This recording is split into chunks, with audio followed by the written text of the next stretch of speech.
Hello viewers, আসসালামু আলাইকুম। Learn with Khan YouTube channel পক্ষ থেকে সবাইকে স্বাগতম। আমি Rajib Khan, senior officer, Bangladesh house building finance corporation. কেমন আছেন আপনারা? আশা করি সবাই ভালো আছেন। প্রবাস বন্ধু ঋণের ক্ষেত্রে কয়েকটি বিষয় এই ভিডিওতে আলোচনা করব। সেটি হচ্ছে, যারা প্রবাসে অবস্থান করেছেন, হয়তো আপনি মালয়েশিয়াতে আছেন, কিংবা ইতালিতে আছেন, অথবা সৌদি আরব আছেন, কিংবা কাতার রয়েছেন।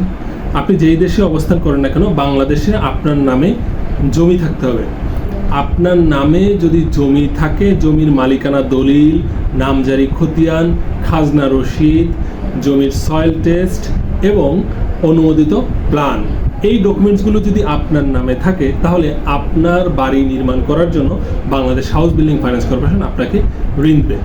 ধরুন আপনার বাড়ি শরীয়তপুর জেলার শরীয়তপুর সদর থানায়, আপনার নামে 10% জায়গা রয়েছে। এই জায়গায় আপনি সৌদি আরব যাওয়ার আগেই ক্রয় করেছেন, অথবা কোনো এক সময়ে বাংলাদেশে এসে ক্রয় করেছেন। তাহলে এই 10% জায়গার মালিক আপনি জমি ক্রয় করার পরবর্তীতে আপনি ভূমি অফিসে বা এসি ল্যান্ড অফিসে আপনি আপনার নামে নামজারি খতিয়ান করেছেন। নামজারি খতিয়ান করার পরবর্তীতে আপনি খাজনা দিয়েছেন তহসিল অফিসে। এর পরবর্তীতে আপনি শরীয়তপুর পৌরসভা থেকে একটি প্ল্যান পাস করিয়েছেন 5 তলা বাড়ি বানানোর জন্য।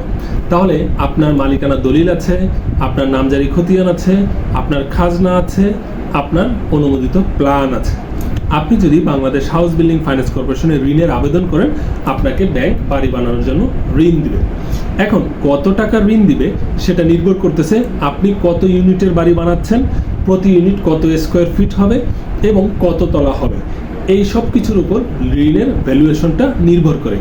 আমরা একজন প্রবাসী ব্যক্তিকে তার বাড়ি বানানোর জন্য সর্বোচ্চ 2 কোটি টাকা বা 200 লক্ষ টাকা ঋণ দিয়ে থাকি। আচ্ছা, আপনি তো রয়েছেন প্রবাসে, ধরুন আপনি সৌদি আরব বর্তমানে রয়েছেন, সৌদি আরবের রিয়াদ শহরে। তাহলে আপনি বাংলাদেশে ঋণের আবেদন কিভাবে করবেন? শরীয়তপুর জেলাতেও বাংলাদেশ হাউস বিল্ডিং ফাইন্যান্স কর্পোরেশনের শাখা অফিস রয়েছে, যেটি শরীয়তপুর সদরে অবস্থিত। আপনি ঋণের আবেদন করতে গেলে বাংলাদেশে আসতে হবে।